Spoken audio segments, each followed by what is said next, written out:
Hey guys, Johnny Yusuf here, and today is a very special day because today I get to walk with you guys through my house and show you everything I've done and what I've learned. And it's a huge deal, you guys, because this has been over 2 years in the making. So I'm so excited. Stay tuned. I'm gonna tell you guys everything.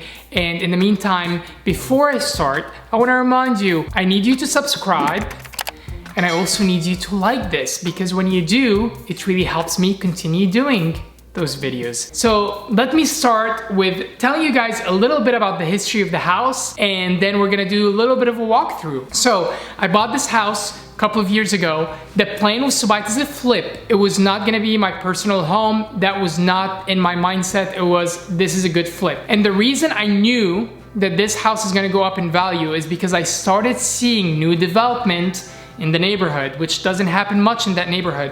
But when the economy start fixing itself, you know, people were starting to fix houses, but when people ran out of houses to fix, guess what? People started building on empty lots, or people started tearing down small, tiny, ugly houses and building brand new modern ones. So when I saw the trend in this neighborhood and this house was for sale, I knew I'm up to something. So I bought this house for $165,000.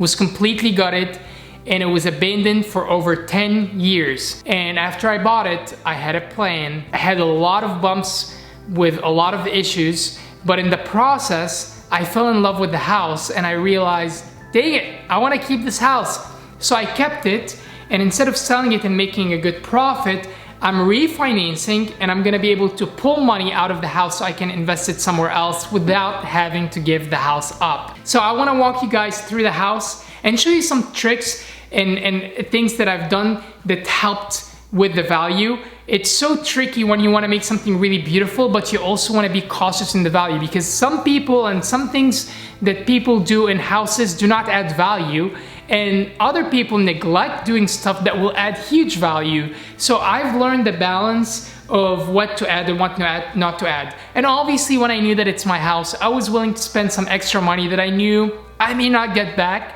but I knew it's for my house and it's worth it because I'm gonna be living here. But overall, it's very important to know what to add and what not to add so that you raise the value. The good news is my house right now has been appraised for so much more than I even expected, and a lot of it had to do with the strategies that I'm about to share with you guys. So let's start the tour.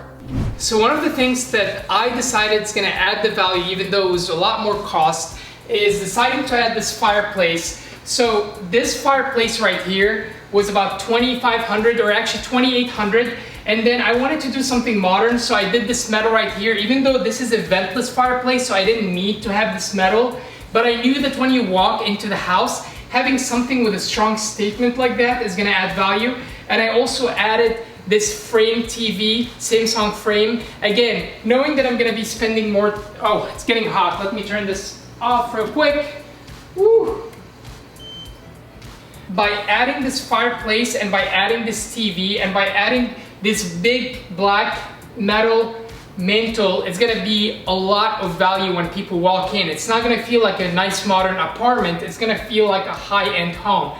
So this was $2,800, this right here was $1,800, and you can buy the same size TV for $800. But the Samsung frame turns into an art piece, so instead of having this big black box, you have a nice picture you can look at.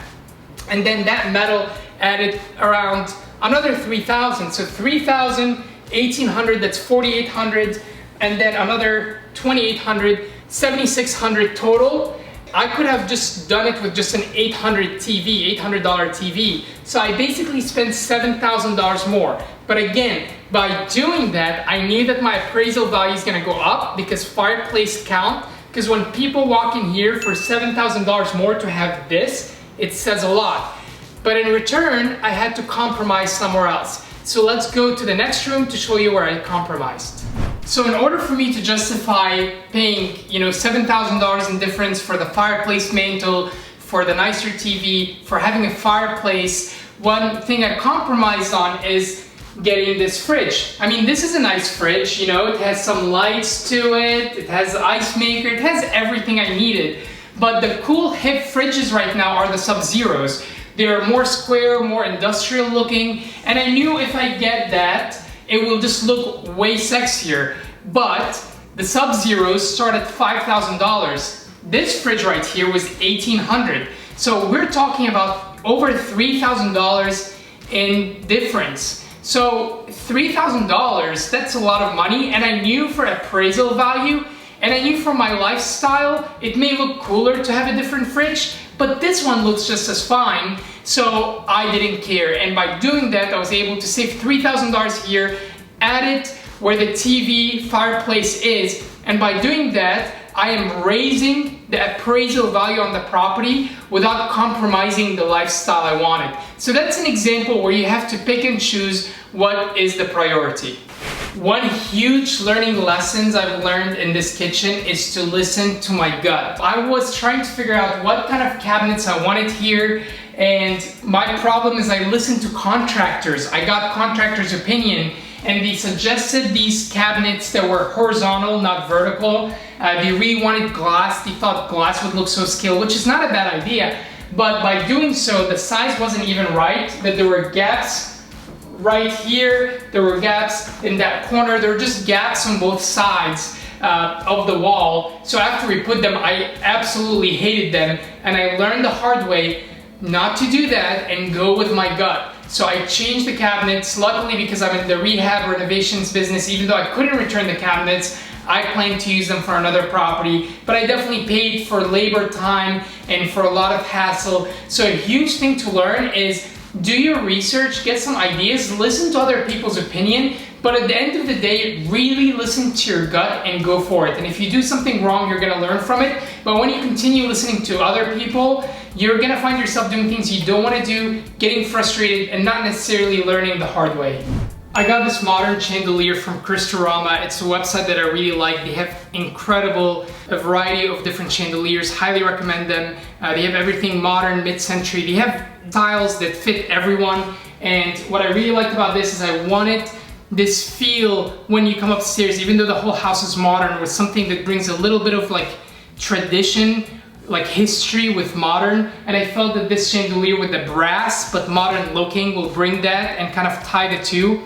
And the reason I wanted the chandelier to do that is because of the art piece in the back.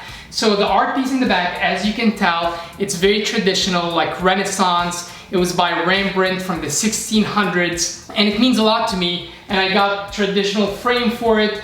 And the reason I did that is one of my favorite interior designers that I started learning about interior design when I started buying Airbnbs. I was an investor, I didn't care about interior design, but I realized how much that makes a huge difference when you are having guests stay with you and how people will book something because of the way it looks and the pictures.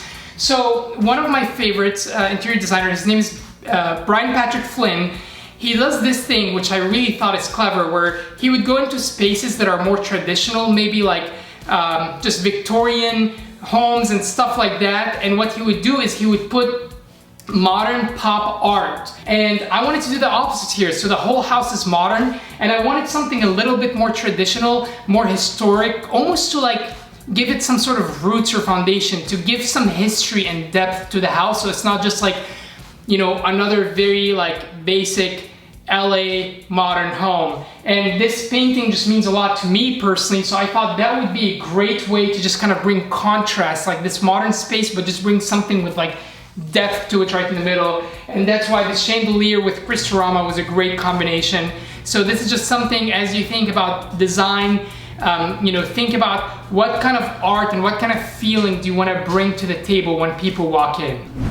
This brings me to my master bedroom, and I was originally planning to have just a big old TV right here so I can watch it before going to bed. And then just learning more about the bad effects of watching TV before going to bed, and wanting to have better sleep, and wanting to have my room to be a place of like just complete peace and comfort and quality sleep, I decided to not do that. But then the wall was so plain, so thanks to Murals Your Way, it's a website online that has tons, I mean we're talking about thousands and thousands of wallpapers, and you can actually take like a personal picture or art piece that you like that obviously is not copyrighted, and you can share it and upload it on the website, and you can create any wallpaper you want. So I got this one because I wanted something that just makes the room pop rather than just like white plain wall or having a couple of art pieces. I got the same plant right here that matches. It's just so great because it gives that calming thing for the room. So murals your way, highly recommend them. And what I really like about this, because I have commitment issues, is if I get bored, I can easily peel them. They do not damage the wall, and I can replace them with something else in the future. So if I decide to sell this house and a buyer comes and they say they hate this, just peel them off and we're good to go.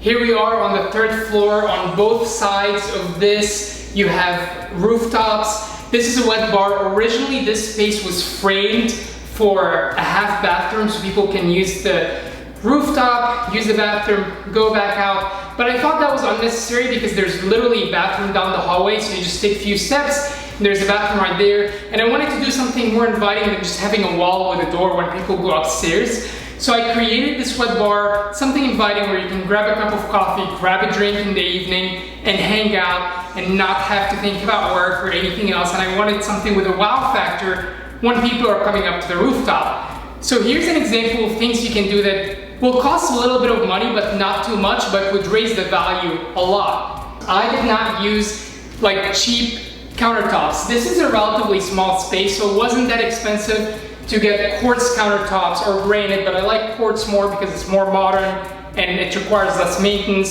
So I got the quartz countertops. I got IKEA's cabinets that weren't expensive at all. They look sharp. And then I got this wallpaper, and the first compliment I get when people come to the 3rd floor is this wallpaper. It's so inviting. It almost ties the outdoors to the indoors. It's almost telling people in their subconscious, you're about to be outside in nature. So it's the best compliment I get when people come up here. They say, oh my gosh, this looks so good, before they go outside to the view. And this may seem expensive, but at the end of the day, it's $400. The company's name that did this wallpaper is Color Ray Decor. Color Ray Decor. They have a lot of great options, and I picked this one just to make it inviting to the outdoor. They have floral, they have, you know, just different designs, but it was only $400, and that may seem like a lot, but when I say people come up and that's the first compliment they get, that tells you something. And whenever I decide I'm gonna sell this house,